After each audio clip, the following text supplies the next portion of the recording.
Hey guys, and welcome to Quality Shot. I'm extremely excited to be joined by cricket analyst, expert, and writer, is how I like to say, Jarrod Kimber.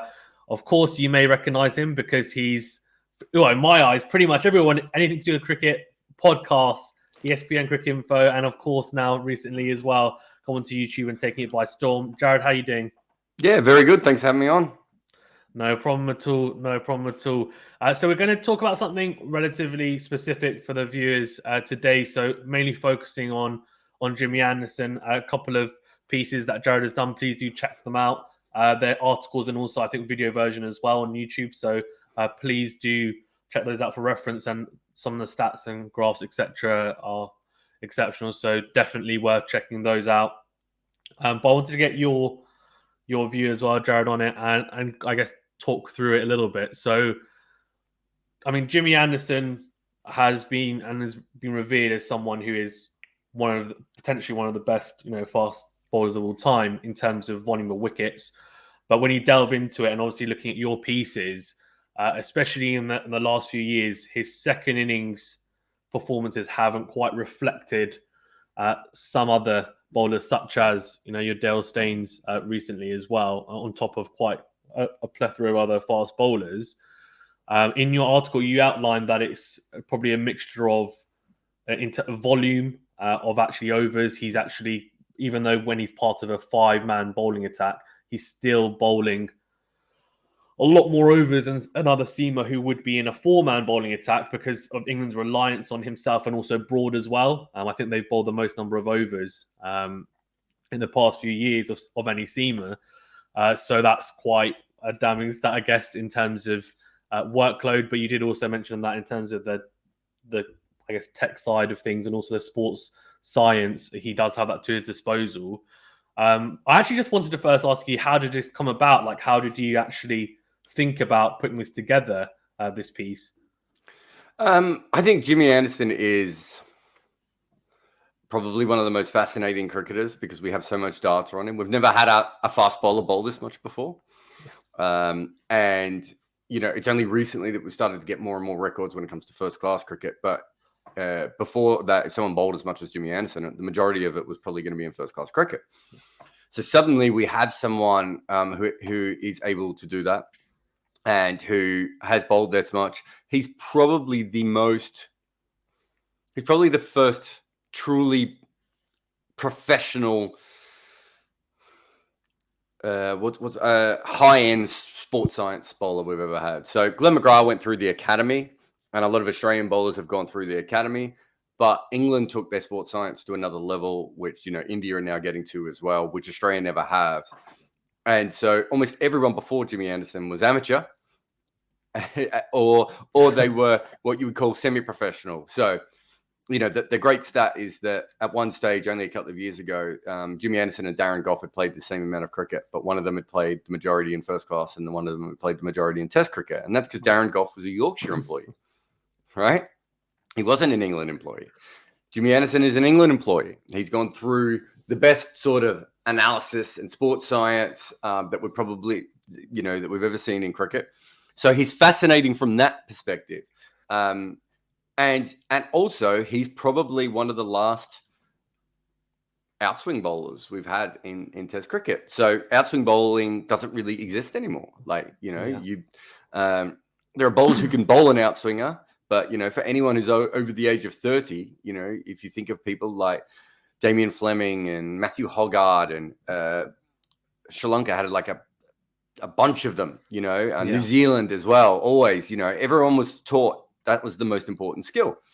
And so Jimmy Anderson comes from that era, but he's completely a modern bowler. So much so that now he's a wobble ball bowler. And the outswinger is really not even his bread and butter anymore. He came into Test cricket bowling 6 outswingers in a row. And I don't know, the last time he bowled 6 outswingers in a row is probably setting someone up for to fail.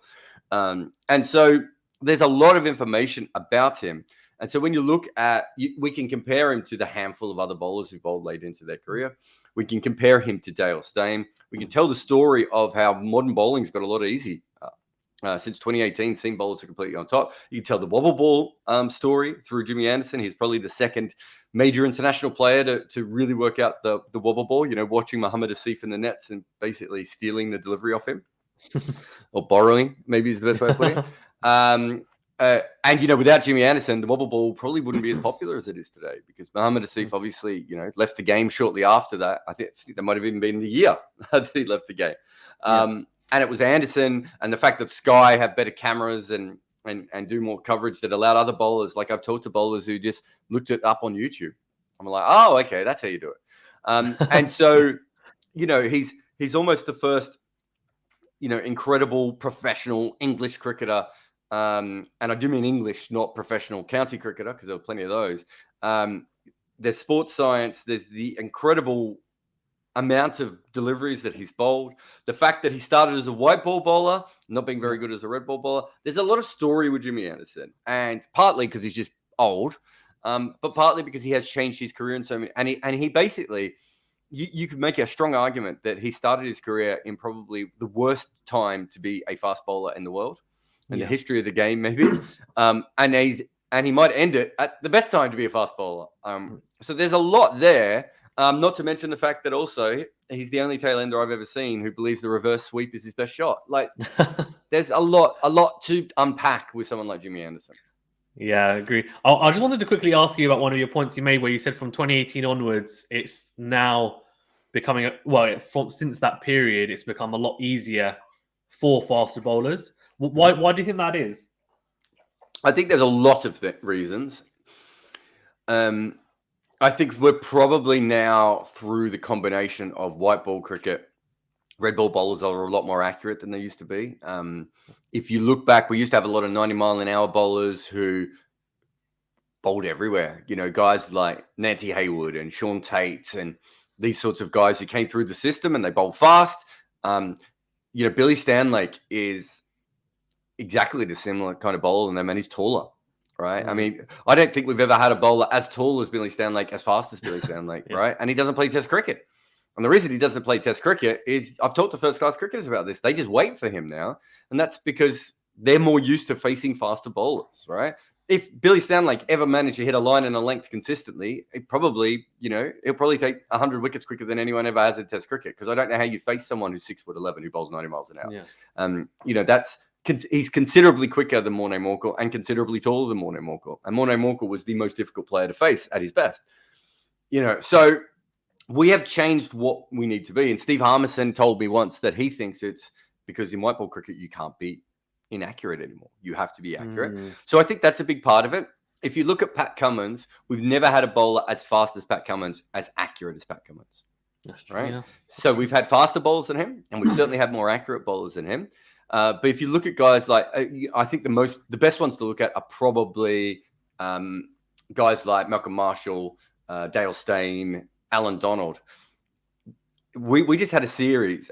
We just had entire test matches where Pat Cummins didn't bowl a short and wide ball, right? Dale Steyn did. Alan Donald certainly did. And part of the reason was that those guys were swing bowlers, and you can't always control the ball when it's swinging. Pat Cummins is coming wide on the crease. He's angling every ball in at your stumps, and he's bowling with, more often than not, a wobble ball seam. Some balls are going to hit leg stump. Some balls are going to miss your outside edge at 90, 92, 93, 94 miles an hour, right? We've never had this before. So there's the first thing. I think that is huge. I think also analysis. If you look at someone like Kemar Roach and Stuart Broad, their careers are probably being changed, maybe even saved in Broad's case, by the fact that they started bowling around the wicket more to left-handers. So I think we've gone from bowling 10% of our deliveries around the wicket to left-handers to 40% of our deliveries around the wicket to left-handers in a very short period of time. This started beforehand. You only bowled to someone around the wicket if they were already on 180 and you'd run out of options, or if it was someone that you knew had a weakness against a particular bowler around the wicket. There were very few bowlers like Andre Nell who existed who liked bowling around the wicket. So the analysis is certainly played a part. The other one is the wobble ball. It has to be a part because it's really, if you think about it, there's not a lot a batter can do.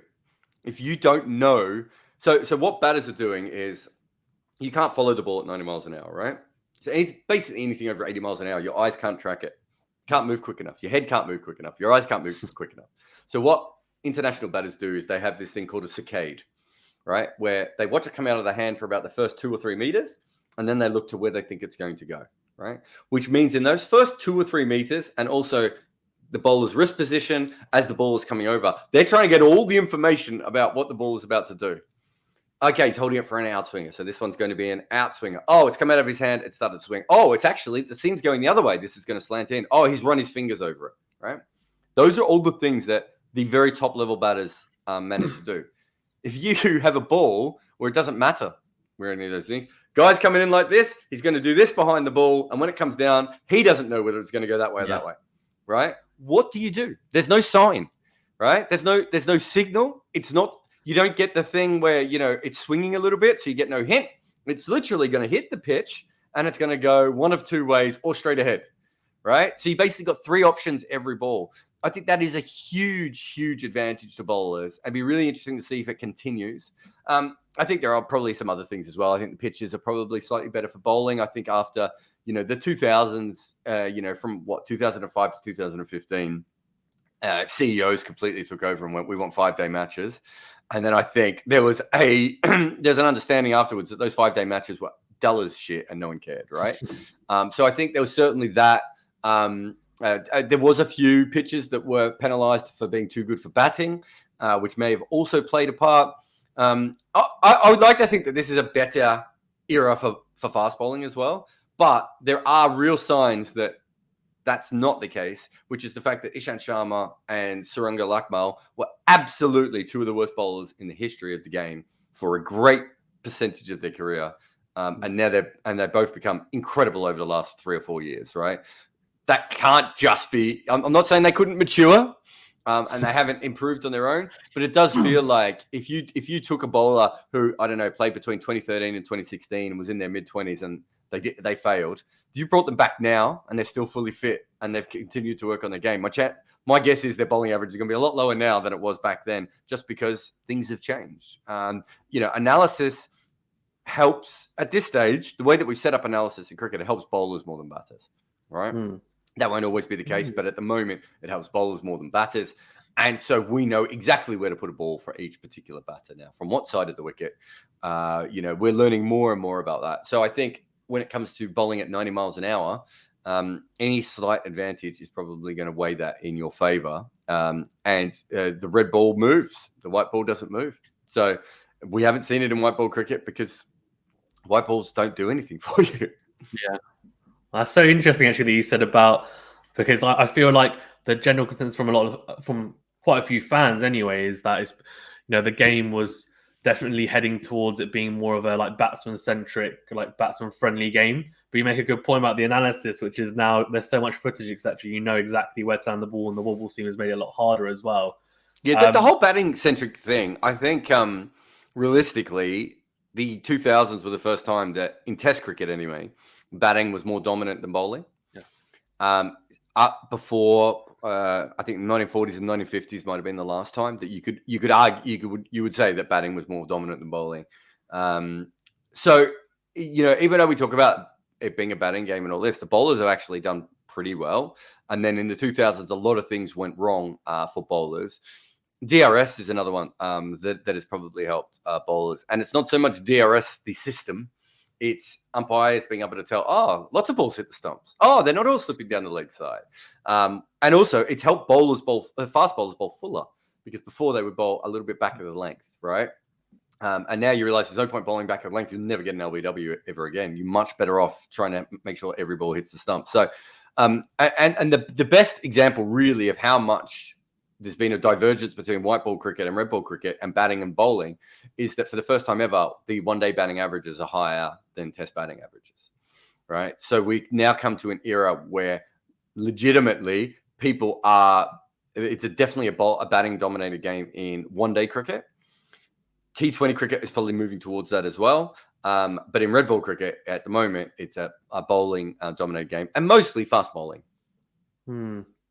With the wobble team, because you obviously mentioned, and I'm a Pakistan fan, so Mohammad Asif was like a revelation when he came out. Obviously, all the other controversy with it. But in terms of the Wobble seam, that was, as you said, when he wasn't taking steroids and fixing matches. Exactly, or what, didn't he go through an airport with heroin or something? Or I don't know. when he wasn't doing those things, what a polar. No, he really was. He was a genius. No, he was. Yeah, I mean, it's a massive shame. It's definitely a wasted talent. But one thing that he's left us, which you mentioned, is the Wobble seam. But as a cricket fan, like when you saw that and the footage, was it I just wanted to get your view on it. When you first saw it, did you just think this is so weird? Like, what's he doing? Because he doesn't. There's so much.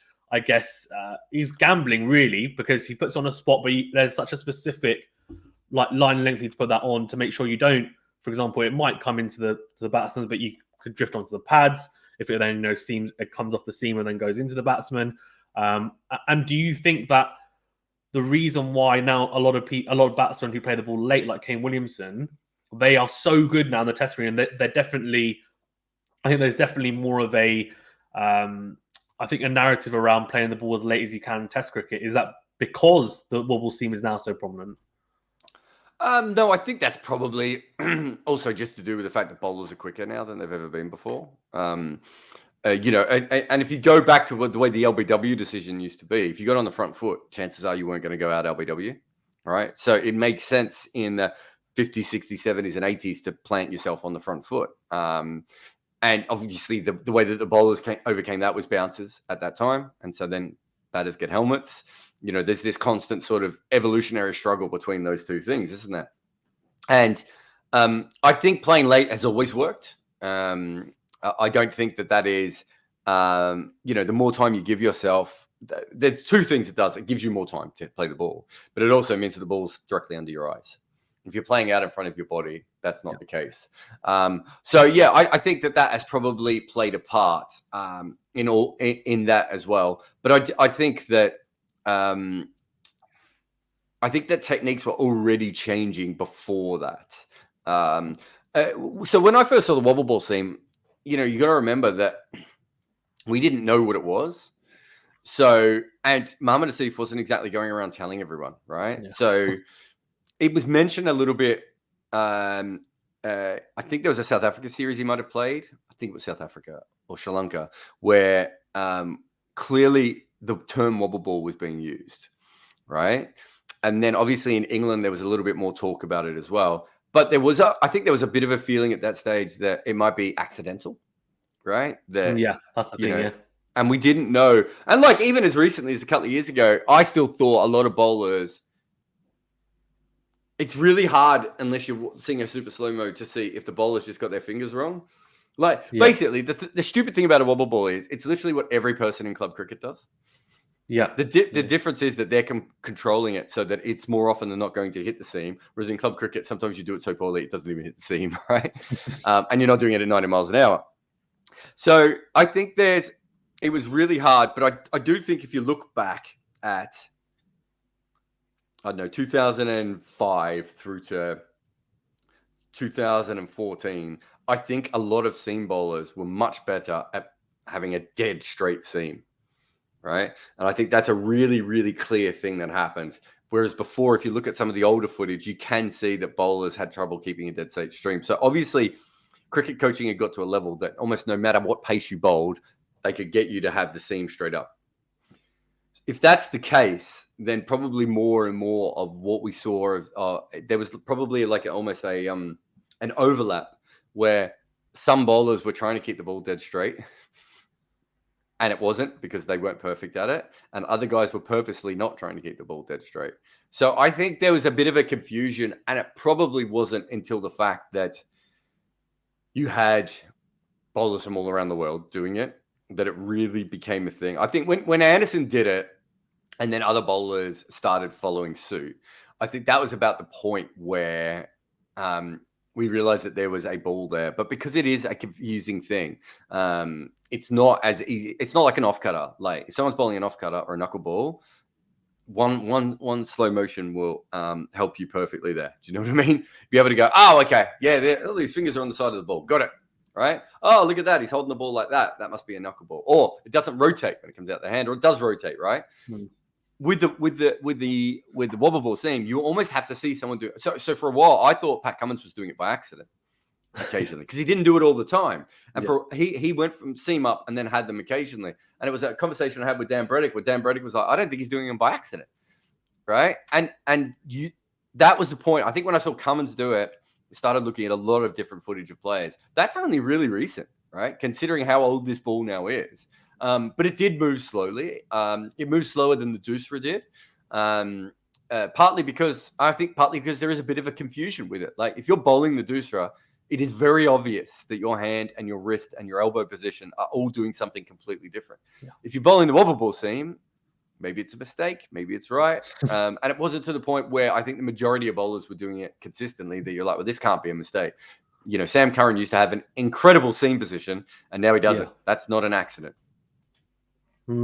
It's so interesting as well, because when you grow up in club cricket, they tell you, make sure you've got your wrist behind the ball, straight seam. And now the game's completely changed in the last few years, and saying that actually, as long as it's more about your control rather than and knowing what's coming out of your hand in terms of wrist position, rather than making sure the seam is is upright and bolted up, which is just crazy because it's just evolved so much. But it definitely is, and I can see why you're saying now that from 2018 it's become more bowler friendly. From a fan perspective, from your personal view, are you happy that it's become now it's wrestled back into the bowler's favour in terms of from a test match point of view? Because you said that obviously the five match test matches, a lot of them were not particularly exciting, whereas now you might see test matches, for example, we saw England India series ending in 3-4 days, and it's potentially a lot more condensed, but it's potentially also more exciting. Look, I'm always on the side of wickets as a general rule in my life. Look, I think there's been a bit of a correction. I think the batters are just starting to get their head above the water again after a really bad couple of years. They will work out ways to play this. They may not ever average 40 like they did in some years, which was remarkable. And that's including tail enders, I think, well, maybe it was 37 or 38. It was really high. We may never get back to that, but that's probably right. I think we got down to 25 one year. That's probably too low, because that means that, test matches aren't even making it to the fourth day that often. There's a really interesting thing going on in basketball, which is once the 3-point people worked out that 3 points were worth more than 2, which took basketball an incredibly long time to work out, everyone started shooting 3-pointers. And what happened was that basically you either shot at the ring or you shoot outside. And what it means from a basketball perspective is, oh, great, a lot of dunks and a lot of 3-pointers. And you think, that's awesome. The same way you think, awesome, we've got a bunch of 90-mile-an-hour bowlers rolling people in 2 days. It becomes less special when it happens every time, though. Yeah. Right? And the other thing that happened in basketball is that you start to realize, and baseball's had a similar thing with home runs. There's more home runs than ever before. That means there's more people striking out than ever before, right? There's more wickets than ever before. That means there's less people making incredible innings because they're not out there, right? So there always has to be that balance. And I would say that, what are we, 2011? We haven't had as much test cricket over the last couple of years, obviously, with COVID. It does feel like there's been a slight movement back towards the batters. I don't think the batters need to average anything massive, but so I think if you look at the history of cricket, somewhere between an average of 30 and 32 is probably the most exciting cricket, because it means that people are making big scores occasionally, and it means that the bowlers are consistently in the game. And that's kind of, I think the 90s were a very good, forget the fact I'm from the 90s, and I've got a nostalgic view. If you look at it from a mathematical point of view, and you look at the way that Test cricket really grew in the 90s, I think it's probably fair to say that was a very good era, because there was a lot of good bowlers who did very well. The pitches were usually helpful to bowlers, but people still made runs. And I think that's kind of what you want. You can get a bit too one-dimensional if the bowlers dominate or the batters dominate. I think it's probably where it's always safer to have the bowlers dominate, because I think that's more fun. Once the batters start to dominate, it does get, scores of 500, 600, 700. It's okay in a test match. Sometimes in Asia, where it happens in the first innings and in the second innings, everyone makes 8. But if that starts to happen in, Australia and England, those pitches don't deteriorate in the same way, and so you just have terrible test matches. And I think that's what happened there. New Zealand's a really interesting one at the moment. New Zealand's this incredible team, and they've done it on the back of the most boring batting pitches on earth. And so New Zealand's become this great team, but I wonder how many casual fans watch them just because they're like, oh, great, New Zealand's going to make 600 for 4, and they're going to take forever to do it as well. Yeah, that's definitely, New Zealand, an interesting team, actually. Definitely not a team of individuals, that's for sure. In terms of, sorry, I've gone a bit left field with it, but the Anderson-Steyn comparison, because I wanted to get your view on that, because obviously you've done quite a bit of research and articles, etc., on it. So I wanted to kind of get your breakdown of it. But in terms of when they were playing at the same time and going head-to-head, in terms of the second innings averages, I mean, Anderson's was quite poor. I think it was an average of 100. That's only the last couple of years, though. That's not comparing him to Steyn. So Steyn was on his skateboard by that point. Yeah. And I think it was, you said, but back in 2018, which I think Steyn was pretty much almost done. In terms, I don't even know if he was playing at that point. Was definitely towards the tail end. That was an average of 48. But you made a good point that in terms of the balls that they're mainly using, obviously Anderson's using the Dukes and Steyn in the Kookaburra for the most part, and Steyn in the back end being able to use the older ball was a lot more proficient in using it. But what's your kind of view on comparing the two in terms of, if you look at it, as you said, like there's no point comparing the last couple of years or Steyn from the start of his, but when they were both playing and both at their peak, what kind of, I guess, differentiates the two? Well, look, I think it's important to say when they're both at their peak, Dale Steyn was probably maybe in the top 5 fast bowlers we've ever had. Yeah. Right.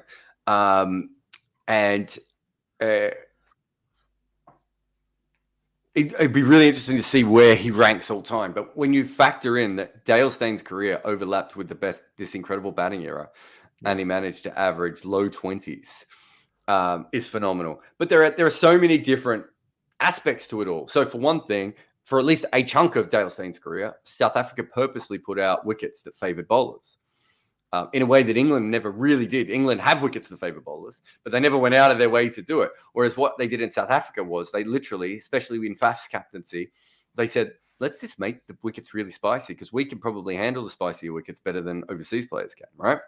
And the bowling average is the bowling averages are very low for South African seam bowlers, partly because they were incredible at home in those conditions, which Anderson obviously had as well. The difference is that Steyn was pretty much great everywhere, except weirdly England, where perhaps the Duke ball didn't quite do what he wanted it to do. But he was basically great everywhere, whereas Anderson doesn't. He has periods where he's great in Australia and periods where he's great in India, and periods where he's great in other countries, but he also has periods where he's not. So I think if you're looking for the best peak bowler, Dale Steyn has one of the lowest averages in the history of Test cricket and one of the hardest eras to bowl. Yeah. And Anderson did not have a great average in that period, right? So I think there's that. I think they are weirdly they are both shorter bowlers, which I think we are going more and more towards taller bowlers in cricket. I think the speed gun probably kept us away from tall bowlers for a while because it wasn't set up to pick up the taller bowlers. But I think you can see now with whether it be Jason Holder or anyone like that, if you're a taller bowler and you can hit and you have any skills at all, I mean, Kyle Jamieson's basically unplayable at 83 miles an hour. It doesn't matter that he doesn't bowl at 90 miles an hour. So I think the big argument with them is it really depends on what you value as greatness at a certain point. Right. So if you're looking at who you're going to pick between the two, I would say that Jimmy Anderson has never been a better bowler than Dale Steyn at his best. But if Jimmy Anderson has a 19-year career where he ends up averaging 24.5, and Dale Steyn had basically, whatever it was, a 10 or 11 or a 12-year career where he averages 21, who do you pick? Right? You want the bowler who bowls the extra years, don't you? Maybe. I don't know. Maybe you want the guy who was better. It's a really, really interesting thing. And the other thing was that Dale Steyn was pretty much good very early on in his career. Yeah. And Jimmy Anderson wasn't. Jimmy Anderson struggled for a long time. So if you take if you take the best 10-year periods from each of them, maybe Jimmy Anderson has a better 10-year period than Dale Steyn. But yeah, they are, they're different kinds of bowlers. Obviously, Jimmy was quick when he was young, but he was never as quick as Steyn was. They had, Steyn was a proper menace. You go back, especially that early part of his career, he had that sort of Malcolm Marshall ability to hit players a lot, which a lot of short fast bowlers do. It's easy to get out of the way of a tall fast bowler because the ball bounces up. But when it's skidding at you, you have trouble. Jimmy Anderson couldn't do that. So, I remember years ago, someone asking about, someone was very upset saying that, Vernon Philander and I think it was Ryan Harris had very similar records at a certain point in their career. Yeah. And they were very upset that I thought Ryan Harris was the better bowler.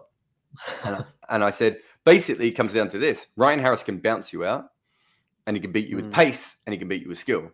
Vernon Philander can only beat you with skill, right? So in that, again, that is something that Steyn has a huge advantage over Jimmy Anderson with the fact that he could really intimidate batters, the fact that he could beat them with raw pace and he could beat them with skills. And his skills weren't probably quite as fine-tuned. I mean, Anderson, Stuart Clark, Vernon Philander, Mohammad Asif, these guys, their skills are on a different level. Steyn never needed to be on that level because he had a pretty good outswinger. He was skillful enough at his pace and he could hit you. Right. And those sorts of things probably make him a slightly better package than Jimmy Anderson. But where Jimmy Anderson is incredible is once you get over 32, you're not supposed to be good at fast bowling. Right. It's actually the data on bowlers when they get over the age of 32 in Test cricket is pretty good. And that's because the only ones who ever do it are absolutely, truly greats. You don't even get the option to play. If you're looking at if you're looking at batting averages for players over the age of 35 or fast bowling averages for people over the age of 32, you're looking at just guns, right? Because if you're a 31-year-old fast bowler and you're average, right? And you're just going to get dropped. You're not even going to make it beyond 32. So to think that Anderson then did what Steyn couldn't do and wouldn't even be able to do, which is have this secondary career. And the fact that he's been so good at it, partly that is conditions based, because what peak Steyn would have been like if he bowled in the last 4 years is one of the great hypotheticals of all time. I think, I'd love to see some of the bowlers who were absolute great bowlers but bowled in very good batting eras, like suddenly appear in the last 3 years and see what they would have done on these pitches. So I think with that, you have to say that Anderson is an absolutely incredible creature, and what he's been able to do and go on, and that puts him up there with Courtney Walsh, Glenn McGrath, and Richard Hadley. I would say that he probably has Walsh covered now. I think McGrath probably still has Anderson covered. I just think, especially since a lot of his career overlapped with one of the good batting eras as well, and he still didn't get hit. I think we know he was the next level. And Richard Hadley is, maybe the most effective one-man bowling attack we've ever had. He's certainly seen bowling mural. He's probably the only other guy that comes close. So Anderson's probably third out of the fourth there, and that's a great place to be. But again, that shows you the difference between him and Steyn when you look at, like, we're talking about Steyn potentially being a top 5 bowling, talent of all time. Guys with over 200 Test wickets. Anderson will end up with the most seam bowling wickets of all time, but I don't think he's in that top 5 discussion when you factor it all in. Now, if he plays for another 3 years and he continues to average about 20. At what stage do you say, okay, at his peak, he was never better than Malcolm Marshall. At his peak, he was never better than Richard Hadley. At his peak, he was never better than Dennis Lillee. All those things might be true. It doesn't matter if he has a 22-year career, taking wickets and his bowling average keeps coming down. It just doesn't, does it? Yeah, no, that's true. That's true. Wasim Akram's my favourite, so in my mind, he'll always be number 1. But I'm not going to discuss it with you because you might destroy me with stats, so I don't want that. But Hoggard versus Anderson, you mentioned it in your article because they were at the same age, same average, and like same time in their career. And obviously, like, why do you think England trusted Anderson to then carry on? And now he's had a phenomenal career. Hoggard, I mean, obviously it might not have worked out. probably wouldn't have happened how it did with Anderson, but you never know. Do you think there was a specific reason behind it? Like, did you, when you're doing your kind of compiling your stats and looking into it, did you find anything as to why England weren't as set on sticking with Hoggard? Yeah, I think there's a lot of different things. So yeah, it is interesting that when they were early 30s, they had a similar average, and Hoggard was just dismissed. Right? They just it comes back to my 32-year-old thing, right? He was around that age, and they just went, he's got nothing to give us. I think that some of it has to be their physicality, right? So Anderson it was clear at the age of 32 that Anderson did not have a very old 32-year-old body, right? So if you compare him to, Ryan Harris or Vernon Philander or Hoggard, those sorts of guys, you look at their bodies and you're like, this is probably not going to. They're not going to age out as well, as gracefully, right? So I think that's a factor. I think work ethic and improvement is a factor. I think Hoggard was absolutely brilliant, but Hoggard basically, from my perspective, and I've never talked to him about this, but from my perspective, I think he worked out how to bowl outswing brilliantly, and he's like, that's what I do, and I will continue to do that. Whereas what we know with Anderson is he started as an outswing bowler, he then developed the in-swing. We now have the wobble ball. Obviously, he has variations within all those different things as well. He's a grumpy, angry guy, but he's also someone who is very, very dedicated to getting just that little bit better all the time. But I just think that the generations were changing as well. I think that Hoggard was dismissed as much as anything because that was kind of the last of the amateur era, amateur English sort of era, if you know what I mean. Like, that was the era where they just went, oh, he's had a good run, we'll get someone else in. Whereas now, I think if you look at Anderson, his path is really following Tom Brady and Serena Williams and Roger Federer and what I thought AB de Villiers might do, although he's nicked off, but it might be Kyron Pollard who does it, or Chris Gale, right? Where I think now you're just like, well, we can't replace Jimmy Anderson, right? And I think that the other problem with Hoggard is that they probably went, well, we have a Jimmy Anderson. Do we need a Matthew Hoggard as well? But when you look at as good as Chris Wokes has been, no one thinks he's going to replace him, especially overseas. Yeah. Right. And so I think things have changed a little bit in the way that we think about players and age, because sports science allows us to stretch things out a little bit more. So that magical 32 number, I don't think, there are always going to be bowlers who are just gone. Your knee joints wear out and your ankles wear out and your back continues to break and your shoulder and all the things that fast bowlers have to strain on. We're not always going to be able to overcome it. But perhaps when we can overcome it, we'll have more chances to have people like Anderson. Like, I look at someone like Trent Boult. I don't know what age Trent Boult is, but he looks to me like a very light on his feet bowler who could continue to bowl unless he just can't do it at the pace he wants to do it. There's no reason why he shouldn't be able to bowl for quite some time. We also haven't got to the point where, baseballers have learned how to put pace on in their 30s, right? First time baseball pitchers have ever been able to do that is this era. Yeah. If we manage to do that with fast bowlers as well, we'll be able to keep them even longer. And I think so. A lot of things happen with Anderson where I think before it was like, he's had a good run. Who's next?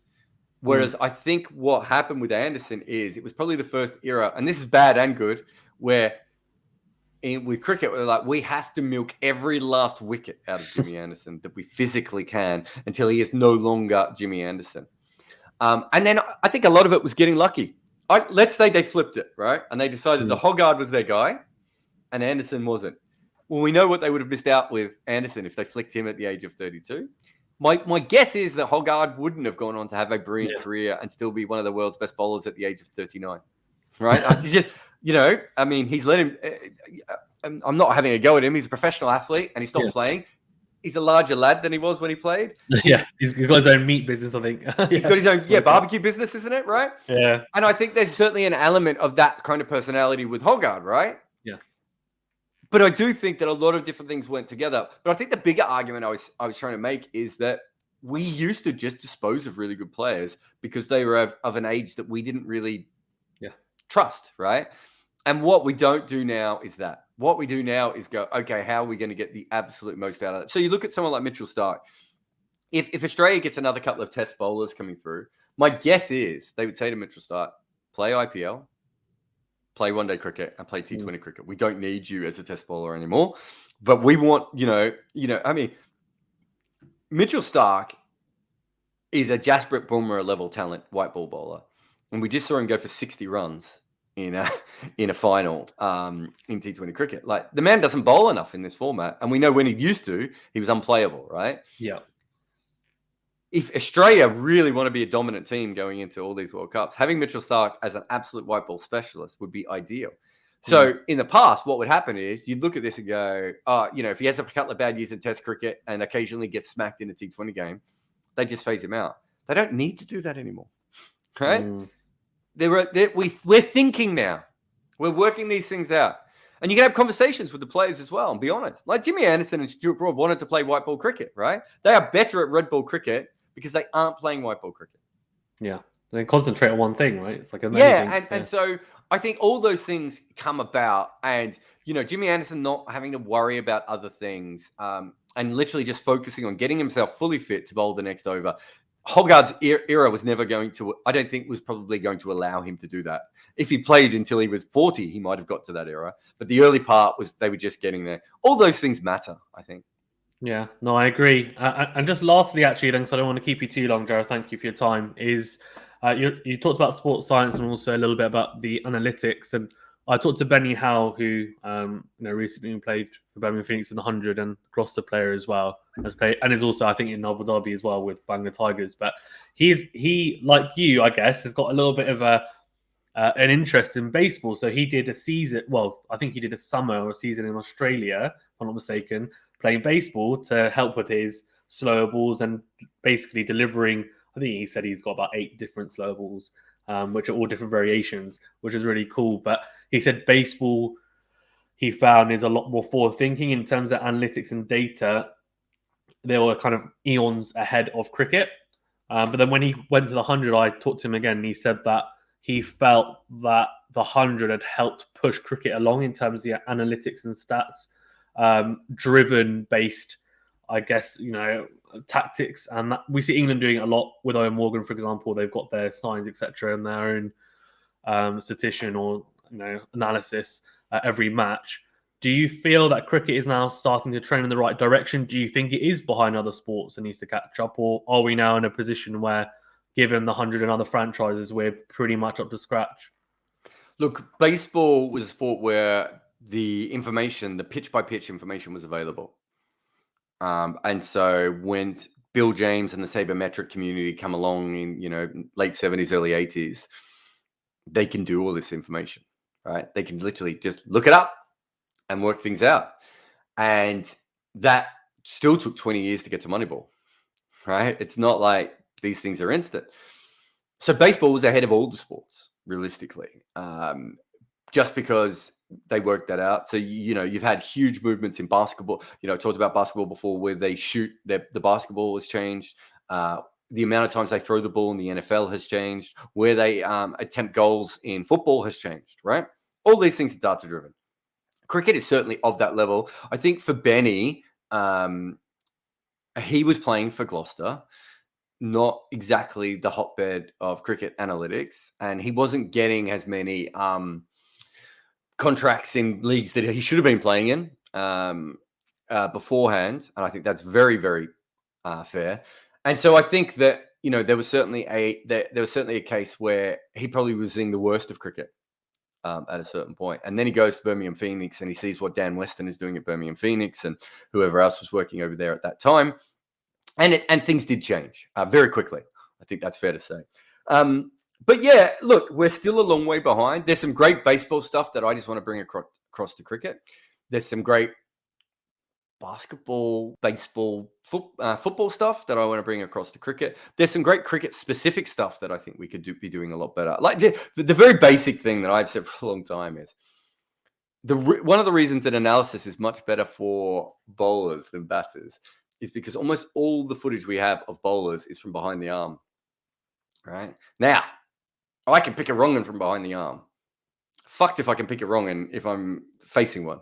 right? Unless they've pitched it short enough that I've seen it spin in. Chances are I'm not picking that thing, right?